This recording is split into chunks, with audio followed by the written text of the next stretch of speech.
क्या आप सोच सकते हैं एक आदमी ठंड से इतना परेशान हो जाए कि उसे अपना पशु तक इंसान से बेहतर लगे? आज की इस कहानी में एक गरीब किसान की वो रात दिखेगी जिसने उसके सारे सब्र की हदें तोड़ दी। पूस की रात, कड़कड़ाती पूस की रात, आसमान में चांद ठंड से कांप रहा था। हल्कू अपने फटे कंबल में दुबका बैठा था। खेत की रखवाली करनी थी, नहीं तो सारी फसल जानवर चट कर जाते। लेकिन जिस कंबल से हवा आर पार हो रही हो, उस रात को कैसे काटा जाता?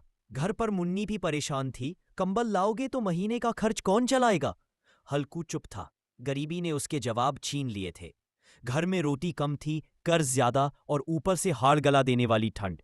हल्कू ने खेत पर छोटी सी आग जलाई, पर लकड़ियां भी कम थी और आग भी डर डर कर जल रही थी। उसने कंबल ओढ़ा, आग के पास सिमट गया, पर पाले की हवा किसी राक्षस की तरह उसकी हड्डियां काट रही थी। तभी उसका वफादार कुत्ता झबरा आया। हल्कू ने उसे प्यार से बुलाया, आजा झबरा, आज तू भी ठंड से कांप रहा होगा।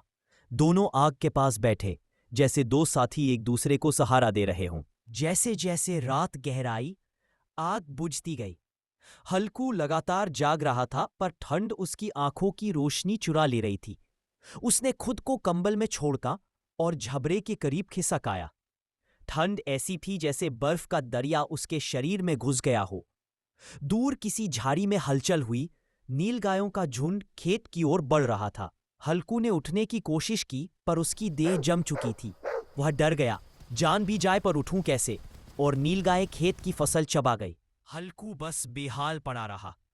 सुबह जब हल्कू की आंख खुली तो फसल का बुरा हाल था।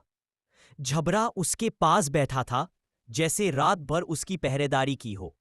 हल्कू ने टूटी हंसी हंसकर कहा, चल झबरा, फसल गई तो क्या, कम से कम हम तो जिंदा बच गए। उसकी आंखों में दर्द नहीं था, बस एक अजीब सी राहत थी। रात खत्म हो गई थी। घर जाकर मुन्नी ने खेत की तबाही सुनी तो पहले वो गुस्सा हुई, लेकिन जब उसने हल्कू की नीली पड़ी उंगलियां देखीं, उसकी आंखें भर आईं। वह समझ गई कि यह रात खेत से ज्यादा हल्कू को निगलने आई थी। कहते हैं किसान की जिंदगी खेत नहीं, जंग होती है, और हल्कू ने वह जंग उस रात हार भी दी और जीत भी ली। फसल खो देने का दुख बड़ा था, पर जिंदगी बच जाने की कीमत उससे भी बड़ी। इसीलिए पूस की रात सिर्फ कहानी नहीं, किसानों की सच्चाई है, जो आज भी कहीं न कहीं उसी ठंड में ठिठुर रहे हैं। अगर आपको मुंशी प्रेमचंद की प्रसिद्ध कहानी पूस की रात अच्छी लगी तो लाइक करें, कमेंट करें और दोस्तों के साथ शेयर करें। और ऐसी ही रोमांचक कहानियां देखने के लिए चैनल को सब्सक्राइब जरूर करना। धन्यवाद।